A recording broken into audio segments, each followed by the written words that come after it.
दोस्तों हाणे फाइनली असां पहुतासीं टंडो लिहार जे जेका असां तारीख़ी मेलो लॻंदो आहे इन साल जेको आहे सो 12 रबी अव्वल जे करे जेका असां जेको आहे हिन मेले जी जेका असां तारीख़ूं अॻिते कयूं आहिनि। मेलो तक़रीबन महीने खां पोइ आहे, पर पांधीड़ा जेके आहिनि पूरे पाकिस्तान खां जेके आहिनि आया आहिनि। हीअ तव्हांखे असां ध्वजाउनि जो मंदरु जेके ॾेखारियूं पिया, इहे असांजी कैमरा जेके तव्हांखे ॾेखारे चुकी आहे त तमामु जेके परे परे खां ध्वजाऊं खणी आया आहिनि। ऐं ध्वजाउनि जो जेको सो तव्हांखे बैकग्राउंड ॾेखारेसीं। असां हींअर ध्वजाउनि जी छांवनि में वेठा आहियूं।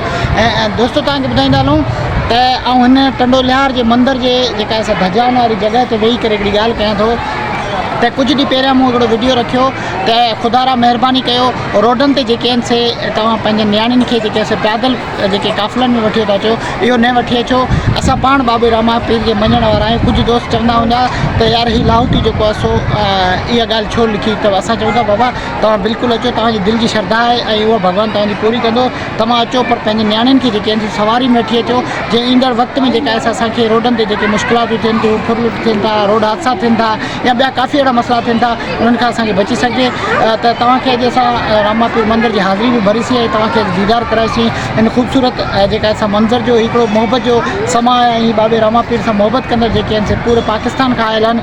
ऐं तमामु बहितरीनु व्यू आहे। टंडो लिहार जेको आहे सो ख़ूबसूरत पाकिस्तान सूबे सिंध जो जेको सो ख़ूबसूरत शहर टंडो लिहार ऐं टंडो लिहार जे जेका असां तारीख़ी मंदर ते असां मौजूदु आहियूं। तव्हांखे असां मंदर जो जेका असां दीदार कराईसीं ऐं तव्हांखे ॿुधाईंदा हलूं दोस्तो अॼु बि आऊं तव्हांखे उहा ई ॻाल्हि कंदुसि त महिरबानी कजो, जॾहिं बि जथनि ते अचो, जथनि में अचो त सिर्फ़ु तव्हां नौजवान अची सघो था, बाक़ी नियाणियुनि खे तव्हां जेके आहिनि से रोडनि ते न वठी अचो। ऐं उनखां अलावा जेको ॿोरी जेका आहे उहा खणी अचनि बि हिकिड़ो सुठो अमल आहे।